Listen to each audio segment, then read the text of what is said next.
आपने ये तो जरूर सुना होगा कि लाइट की स्पीड से तेज कुछ भी नहीं है, पर क्या आप जानते हैं कि लाइट की स्पीड एक यूनिवर्सल लिमिट भी है। यानी कि लाइट की स्पीड से तेज इस पूरे यूनिवर्स में कुछ भी ट्रेवल नहीं कर सकता है। क्या होगा अगर हम लाइट की स्पीड तक पहुंच जाएं? आज हम बात करेंगे स्पीड ऑफ लाइट के बारे में, उसकी रियलिटी, उसके पीछे का साइंस और कुछ ऐसे फैक्ट जो शायद आपने कभी नहीं सुने होंगे।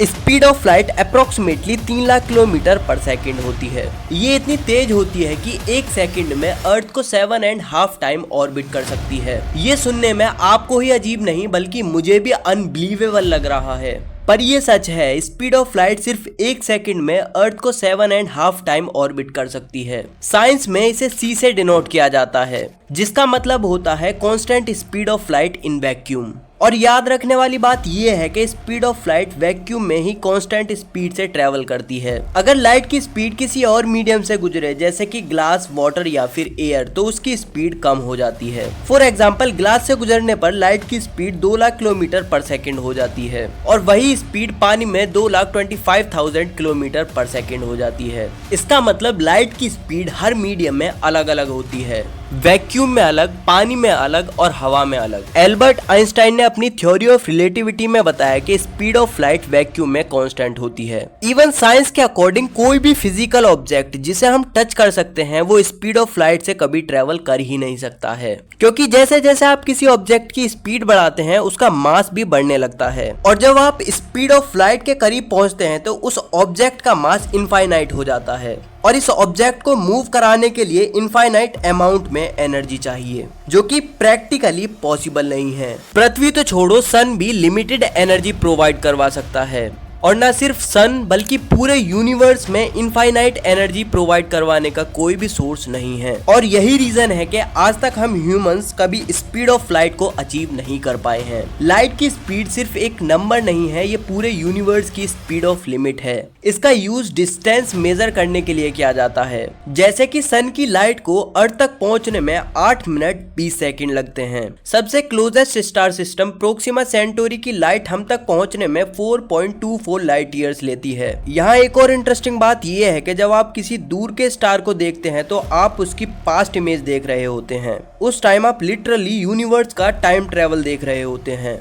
अगर आप एक मिरर लेकर आउटर स्पेस में 1 लाइट ईयर्स दूर जाते हैं और वापस अर्थ की तरफ देखते हैं तो आप अर्थ का 1 साल पुराना पास्ट देख रहे होंगे। आइंस्टाइन की इक्वेशन E=mc² ने एक गेम चेंजिंग कॉन्सेप्ट दिया। E=mc² के अकॉर्डिंग मास और एनर्जी सेम चीज हैं बट अलग अलग फॉर्म में, इसीलिए एनर्जी बढ़ने पर मास भी इफेक्टिवली बढ़ने लगता है।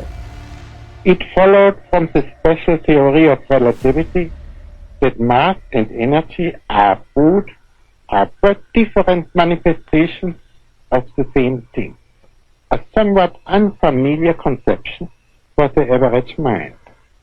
Furthermore, the equation E = mc², in which energy is thought equal to mass multiplied with the square of the velocity of light, showed that very small amount of mass may be converted into a very large amount of energy, and vice versa. Einstein के according time एक illusion है और अगर आप speed of light से travel करेंगे तो time आपके लिए स्लो हो जाएगा। ये कोई साइफाई मूवी का सीन नहीं है बल्कि ये साइंस की सबसे बड़ी थ्योरी का सच है, आइंस्टाइन की थ्योरी ऑफ रिलेटिविटी। जब कोई ऑब्जेक्ट लाइट की स्पीड के 99.9% स्पीड से ट्रेवल करता है तो उसके लिए टाइम स्लो हो जाता है। एग्जाम्पल के लिए, अगर एक एस्ट्रोनॉट 99.9% स्पीड ऑफ लाइट से 1 साल के लिए स्पेस में ट्रेवल करता है तो उस एस्ट्रोनॉट के पर्सपेक्टिव से सिर्फ 1 साल गुजरेगा, लेकिन अर्थ पर मौजूद लोगों के लिए तब तक 70 साल से ज्यादा गुजर चुके होंगे। ये थ्योरी कोई आइडिया या फिर इमेजिनेशन नहीं है बल्कि एक्सपेरिमेंटली प्रूव है। एग्जाम्पल के लिए जीपीएस सैटेलाइट के टाइम और अर्थ के टाइम में 10 मिनट का फर्क देखने को मिलेगा। आइंस्टाइन के अकॉर्डिंग टाइम और स्पेस अलग अलग नहीं बल्कि एक ही कंबाइंड चीज है। जब कोई ऑब्जेक्ट स्पीड ऑफ लाइट के करीब ट्रेवल करता है तो टाइम का बिहेवियर चेंज हो जाता है। इसे समझने के लिए एक पॉपुलर थ्योरी है जिसे ट्विन पैराडॉक्स के नाम से जाना जाता है। मान लीजिए एक ही दिन दो ट्विंस भाइयों का जन्म होता है।